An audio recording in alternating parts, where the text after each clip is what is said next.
Эфирда Татарстанның көньяк көнчыгыш хәбәрләре. Студияда Гөлназ Гизатуллина, исәмсез бүгенге программада. Социаль реабилитация, психологик ярдәм, протезлар алуда булышу. Ватанны саклаучылар дәүләт фонды эшли башлады. Яңа оешмага координатор итеп кем билгеләнде һәм хәрбиләрне күпме белгеч кабул итәчәк. Һәр волонтерның хәрбиләргә ярдәм итүенең үз сәбәбе бар. Алар шәһәрдә беренчеләрдән булып яшеренү ятмәләре үрә башлаган. Эшне ничек башлап җибәргәннәр һәм нинди авырлыклар белән очрашканнар. Илнең 20 төбәгеннән 800 катнашучы триатлончылар янәдән Әлмәт трассасын яулады. Узышлар ничек үтте? 1 июньдә бөтен Россия буенча ватанны саклаучылар дәүләт фонды бүлекчәсе эшли башлады. Оешма махсус хәрби операция зонасындагы солдатларга һәлак булган сугышларның гаиләләренә социаль ярдәм күрсәтү белән шөгыльләнә.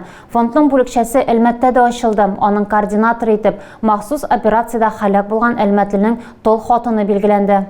У нас сегодня за столом единственная девушка, но она имеет право сидеть с нами вместе, я вам сразу могу сказать, с вами вместе. Мобилизацияләнгәннәр белән соңгы очрашуларның берсендә район башлыгы ватанны саклаучылар фонды координаторын тәкъдим итте. 23 елның 3 апрелендә Россия президенты махсус хәрби операциядә катнашучыларга ярдәм итү фондын булдыру турында указга кул куйды. 1 июньнән оешма Әлмәттә дә эшли башлады.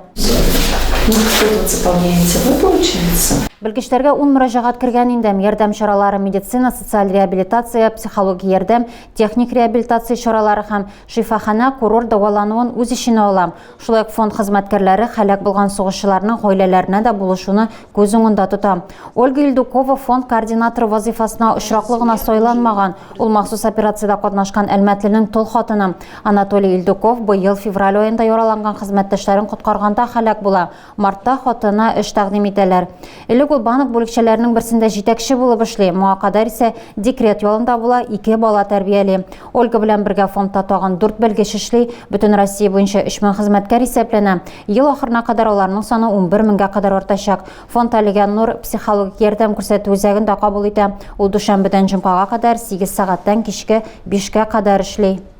Әлмәттә махсус хәрби зонадагы хәрбиләргә ярдәм итүче берничә штаб эшли. Аларның берсе сәүдә үзәгендә урнашкан. Биредә актив пенсионерлар, яшеренү ятмәләре үрә, һәрберсенең алгы сызыктагы сугышчылар белән бәйле үз тарихы бар. Штаб эшчәнлеге һәм волонтерлар турында алдагы сюжетта. Сидеть дома у телевизора и переживать в душе, это очень тяжело. А прийти сюда, что-то сделать своими руками, это уже какой-то вклад. Волонтерлар узган елның октябрьннән эшкә елдерә башлаган. Башта базовый урамындагы бинада берләшәләр, ятмәләр өчен терәкләр, уру схемалары тукыма булдыралар. Вакыт узу белән Әлмәт районы ветераннар советы да аларга кушыла. Сәүдә үзәге директоры павильоннарның берсен бушлай бирә. Халык азык-төлек, кием, дарулар китерә, активистлар гуманитар йөкне хәрбиләргә озата башлый. Даими рәвештә ятмәләр үрергә килүче хатын-кызлар бер төркемгә берләшә. Аларның берсе Нина штабка декабрьдә килә. Аның улы белән бер үк көнне һәм бер үк полкка тагын 2 туганы китә. Хәзер ул посылкалар җыя, ятмәләр үрә һәм балаларын көтә. Улы әнисенең волонтерларга кушылуы турындагы хәбәрне куплаган. Украинадагы хәлне Ольга озак вакыт кабул итә алмаган. Егетләр өчен борчыла, әмма волонтерлык аңа рух ныклыгы бирә. Аның 4 туганы да махсус хәрби зонага эләгән. Өчесе хезмәтләрен дәвам итә, берсе яраланып өенә кайта. Шуңа да Россия солдатларына ярдәм итмичә ул булдыра алмый. Мегасет штабы активистлары йөзләгән уйыкбаш госпитальләр өчен урын җир әйберләре, дарулар һәм башка кирәк-яраклар саткан. Яшеренү ятмәләрен үрү өчен Ассольковцы штабы белән берләшеп, тукыманы алардан алалар. Әмма үрүдә үз алымнары бар. Чтобы достоверно казалось, что это на самом деле земелька, сухая травка. Вот так по периметру привязываем, чтобы более похоже было. Коры үләнне хәтерләткән юкә бавы кушып үренә сугышчылар да мактаган, әмма кичкенә җиңүләр белән авырлыклар булуын да билгелиләр. Волонтерлар ярдәмчеләр җитешмәвен әйтә, үз сафларына башкаларны да чакыралар. Ятмәләр үрергә теләүчеләр яки солдатларга азык-төлек дарулар алып килүчеләрне якшәмбедән тыш көн саен 9-дан кичке 7-гә кадәр мегацентр бинасының 1-нче катында көтәләр. Әлмәт шәһәр Сабантуенда Знаметурда һәм Әлмәт таңнары газетларына язылучылар арасында бүләкләр уйнатылды. Редакция хезмәткәрләре һәр язылу квитанциясе өчен бүләкләр тапшырды. Мәйданда газетага язылучылар да акциядә катнашты. Әлмәтлеләр нинди бүләкләргә лаек булды? Алдагы материалда. В курсе хочешь быть сегодня? Есть газета для того. Раз в неделю привезем, стих расскажем и споем. Ну а коль не хочешь, ты просто в офис приходи. Он известен в целом мире. Пушкина 64. Знамитурда һәм мәгълүмат таңнары газетлары редакциялары хезмәткәрләре үз укучыларын сөендерүләрен дәвам итә. Шәһәр һәм район тормышын файдалы һәм кызыклы мәгълүматларны үз ишенә алган басмалар әзерләүдән тыш, иҗат командасы оттырышсыз бүләкләр уйнатты. Анда газетаны даими яздырып алучылар да, басмага быел гына язылучылар да катнашты. Милли бәйрәмдә шәһәр басмаларына язылырга теләүчеләр аеруча күп иде. Газета укучылар ташламалы бәядән язылып калырга ашыкты. Басма матбугатны үз итүчеләр квитанцияны кулга алгач, иң күңелле мизгел башланды.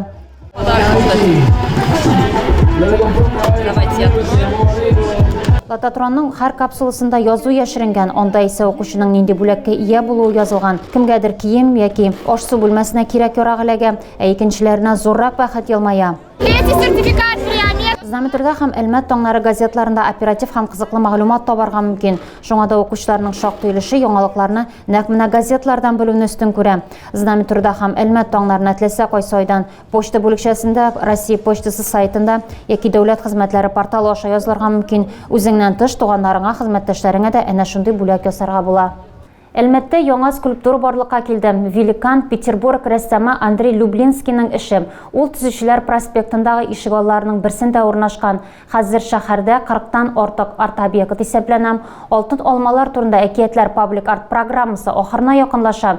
5 ел дәвамында нефтчеләр, эксперт, урбанистлар һәм рәссамнар шәһәр мөхитенең мәдәни эштәлеген байыту турында кайгыртты. Яркие, новые, классные вещи как-то должны взбодрить, во-первых, атмосферу, поднять настроение. Узган атна ахырында рәссам һәм дизайнер Андрей Люблинский кураторлар белән бергә үз скульптурасын урнаштыру өчен участок карады. Бүген арт-объектлар саны 400-дән артып китте. Мураллар, скульптураларны финал сезонының кайгырту темасы берләштерде. Бу атна уртасында великан даими яшәү урынлы булды. Төзүчеләр проспектындагы 63-нче йорт янында урын алды. Хәзер ул кечкенә скверны, уен майданчыгын һәм балаларны күзәтеп торачак. Великан Алсу микрорайонындагы тәүге скульптура, әмма беренче арт-объект түгел. Юл аша төзүчеләр проспектындагы 68-нче йортта көтү мурал урнашкан. Өйдә Диптиха Галиев урамындагы 20-нче йортны бизәп тора. Сезон ахырына кадәр Әлмәттә тагын бер скульптура һәм җәмәгать остаханәләре иҗтимагый киңлеге барлыкка килергә тиеш. 5 ел дәвамында шәһәр тирәлегенең мәдәни эштәлеген байыту турында Стрит Арт тикшеренү институты һәм Татнефть компаниясе кайгыртты. Баулуда мөмкинлекләре шикләнгәннәр өчен яңа проект ачылды. Ул гаиләдәге мөнәсәбәтләрне ныгытуга юнәлдерелгән. Аны гамәлгә кую идеясе Мин булдырам сәламәтләндерү үзәге җитәкчесе Марат Ильясовныкы. Исегезгә төшерәбез, аның үзәге мөмкинлекләре шикләнгәннәргә бушлай реабилитация ярдәме күрсәтә. Погода в доме, да, очень важна, и сегодня я бы хотел пожелать, чтобы в вашей семье всегда царила любовь, уважение. Проект мөмкинлекләре шикләнгәннәрнең үзләренә бикләнмәүләрен аралашып, уңай хис-кичерешләр алуларын күз уңында тота. Анда мөмкинлекләре шикләнгән кешеләр булган гаиләләр катнаша. Проект берничә этаптан тора. Аның кысаларында тренинглар, уртак шөгыльләр, танып белү лекциялары, балык тоту буенча мастер-класслар каралган. Проектны тәкъдир иткәннән соң катнашучыларны импровизацияләнгән күлгә чакырдылар. Баулыдан, күрше шәһәрләрдән килгән гаиләләр уен ярдәмендә балык тотты.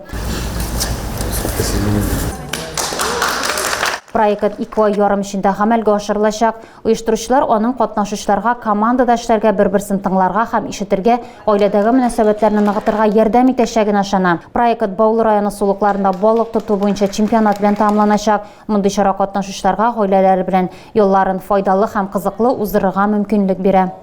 Әлмәттә триатлон буенча Россия беренчелеге узды. Ул илнең 20 төбәгеннән 800-гә якын катнашучыны берләштерде. Спортчыларга 3 дистанция үтәргә туры килде. 750 метр арага йөзделәр, 20 километрга велосипедта узыштылар һәм 5 километрны йөгереп үттеләр.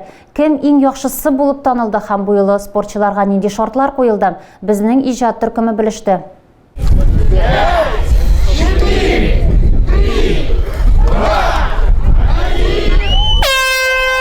Триатлончылар беренче дистанцияны яуларга ашыга. 750 метр йөзгәннән соң спортчылар формаларын үзгәртеп, бер-бер артлы киләсе этапка вело узышка кузгала. Ике тәгәрмәчле транспортта аларга Шевченко урамы буенча 20 км юл үтәргә һәм стартка әйләнеп кайтырга туры киләчәк. Биредән алар соңгы этапка китә, 5 км йөгерәчәкләр. Ярышларны күзәтергә тамашачылар да күп җыелды. Мондый спорт төренә кызыксыну җанатарларда гына түгел, катнашучыларда да арта. Оештыручылар сүзләренчә, триатлонга профессионаллар да, хәвескәрләр дә кушыла. Әмма быелдан ярышларга эләгү катлауланды. Хәзер спортчыларда лицензия булырга тиеш.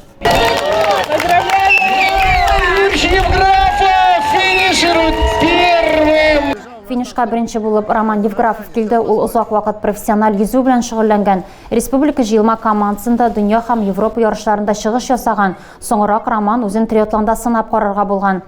Бери тәхәллүсе астында катнашучы 10-нчы булып килде. Әлмәт триатлонында ул 3-нче тапкыр катнаша. Триатлонга чаңгы спортыннан күчкән, аның әйтүенчә, спорт аңа яшәү көче бирә. Беренчелектә Россиянең 20 төбәгеннән 800-гә якын хәвескәр һәм профессионал спортчы катнашты. Роман Евграфов 3 этапны да 1 сәгать 34 секундта үтеп, алтын медаль яулады. Тагы да күбрәк яңалыклар һәм тапшырулар белән безнең сайтта таныша аласыз. Без социаль челтәрләрдә дә бар, хәбәрләр юлагыз. Бүгенгә менә шулар. Мин сезнең белән саубуллашам. Исән-имин булыгыз.